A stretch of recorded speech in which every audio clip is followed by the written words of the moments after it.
وہ اب اپنا جو ہے وہ سوتے ہوئے یکدم جاگ اٹھے ہیں اور انہوں نے پھر چھکا مارا ہے، باؤنڈری ماری ہے، لیکن اس میں وہ مقصد یہ تھا کہ انہوں نے پاکستان پیپلز پارٹی سے بھی جان چھڑوا لی ہے اب پاکستان مسلم لیگ نواز نے.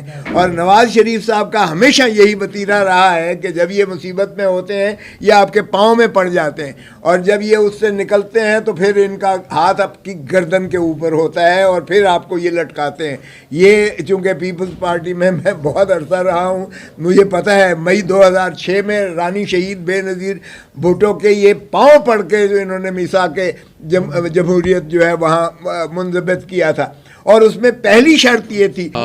محمود خان اچکزئی صاحب نے بہت تفصیل سے بات کی ہے، میں اس پہ زیادہ کمنٹ نہیں کروں گا، لیکن میں صرف اتنا کہتا ہوں کہ عملاً اس ملک میں جمہوریت ختم ہو گئی ہے. اور جو ہری پور میں جو واقعہ ہوا ہے کہ کس طرح ووٹ کو بے توقیر کیا گیا، اور جو پرم 45 کے مطابق ایک نتیجہ ہے اور کمپیوٹر میں بیٹھ کے اس کو کس طرح چینج کیا گیا، تو یہ بنیادی طور پر جمہوریت ہار گئی ہے. یہ پی ٹی آئی نہیں ہاری، یہ جمہوریت ہار گئی ہے.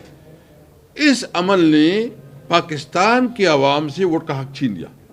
اس کا مطلب یہ ہے کہ اب پاکستان کی کسی فرد کے پاس یہ اختیار نہیں ہے کہ وہ اپنا لیڈر خود منتخب کرے.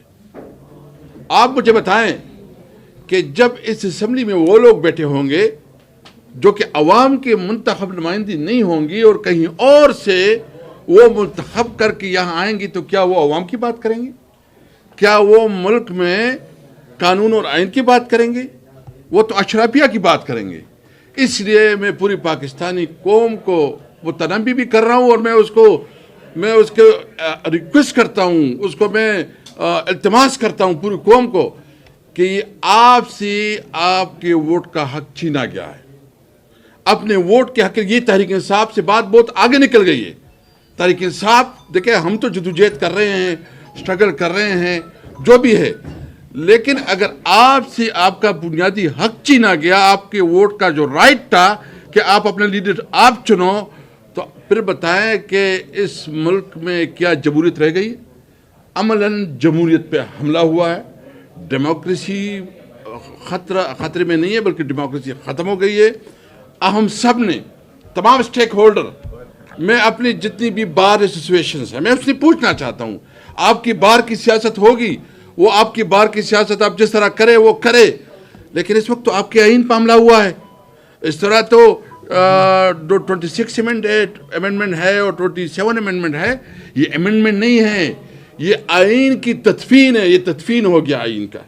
اگر آئین کی تدفین پہ بھی آپ نہیں اکٹھے ہوں گے تو کس قسم کی قانون کی حکمرانی؟ کوئی جج یہ جرت نہیں کر سکے گا کہ وہ حکومت کے کسی حکم کے خلاف فیصلہ دے سکے. میں تمام سول سوسائٹی سے ریکویسٹ کروں گا، یہ آپ تحریک انصاف کی لڑائی نہ سمجھے. عمران خان اگر سمجھتا ہے اور وہ دیکھتا ہے کہ میں نے اس سسٹم کے ساتھ کمپرومائز کرنا ہے، تو وہ تو 2 دن میں مسئلہ حل ہو جائے گا. مسئلہ یہ کمپرومائز کی نہیں ہے، مسئلہ ہے ملک میں آئین اور قانون کی حکمرانی. میں اس مطالبہ کرتا ہوں اپنی سول سوسائٹی، اب آپ لوگوں سے، میڈیا سے، مجھے بتائیں نا، جو قانون سازی ہوئی ہے، میں تو سمجھ رہا تھا کہ اب میڈیا کی جو تنظیمیں ہیں وہ بہت کھل کے سامنے آئیں گی، اور جس طرح یہاں جو آپ کے اوپر جو نقادانیں لگائی گئی ہیں، جس طرح آپ کو آرڈرز ملتے ہیں کہ آپ نے یہ چلانا ہے نہیں چلانا ہے. بھائی قانون اور آئین آپ کو حق دیتا ہے کہ آپ آزادی سے اپنا رائے کا اظہار کریں. ہم سب کی آزادی چھینی گئی ہے، ہماری ہیومن رائٹس جو ہے نا ہم سے چھینا گیا ہے، ہمارا آئین ہم سے چھینا گیا، اور سب سے بڑا ہمارا ووٹ کا حق ہم سے چھینا گیا ہے. اس لیے میں تمام وہ جمہوریت پسند پولیٹیکل پارٹیز کو جو اپوزیشن میں، اس کو بھی ریکویسٹ کرتا ہوں کہ آئیں، اپنی ذاتی اناؤ سے نکلیں. یہ اس وقت نہیں ہے کہ کون کیا پوزیشن لے گا، ملک خطرے میں ہے. جو یہ فیصلے ہو رہے ہیں، اس ریجن میں ایک نئی جنگ کی بنیاد رکھی جا رہی، بساط رکھی جا رہی ہے. ہم ویسی بھی جنگوں سے تنگ ہیں، اور خاص کر ہمارا صوبہ جہاں سے ہم تعلق رکھ رہے ہیں، 40-45 سال سے تو وہاں آگ اور خون کی کھیل کھیلا جا رہا ہے. کبھی جو ہے نا افغان وار کے نام سے ہو رہا ہے، کبھی وار اینڈ ٹیرر کے نام سے ہو رہا ہے، کبھی سینٹ اور سیٹوں کی وجہ سے بھی ہمارے اس علاقے میں جو ہے جنگ مسلط کی گئی.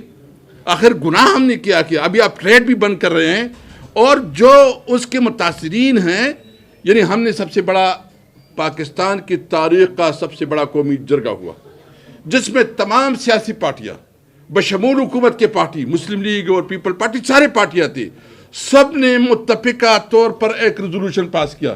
اس ریزولوشن کو کوئی رسپیکٹ نہیں دی جا رہی. تو کیا میسج دیا جا رہا ہے کہ عوام کی کوئی حیثیت نہیں ہے؟ کیا یہ انسان نہیں ہے، بھیڑ بکریاں ہیں؟ کیا ہم نے زندگی گزارنی ہے، غلاموں کی زندگی گزارنی ہے؟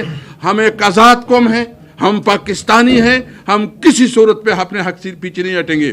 ہم انشاءاللہ الائنس کے حوالے سے 2 دسمبر کو کوئٹہ میں بھی جلسہ ہے، اور اس کے علاوہ ہم نے فیصلہ کیا ہے کہ انشاءاللہ ہم ایک قومی کانفرنس بھی بلائیں گے، اس کے لیے ٹائم کے مشورے سے کریں گے، اور ہم تمام مختلف فکر لوگوں کو بلائیں گے.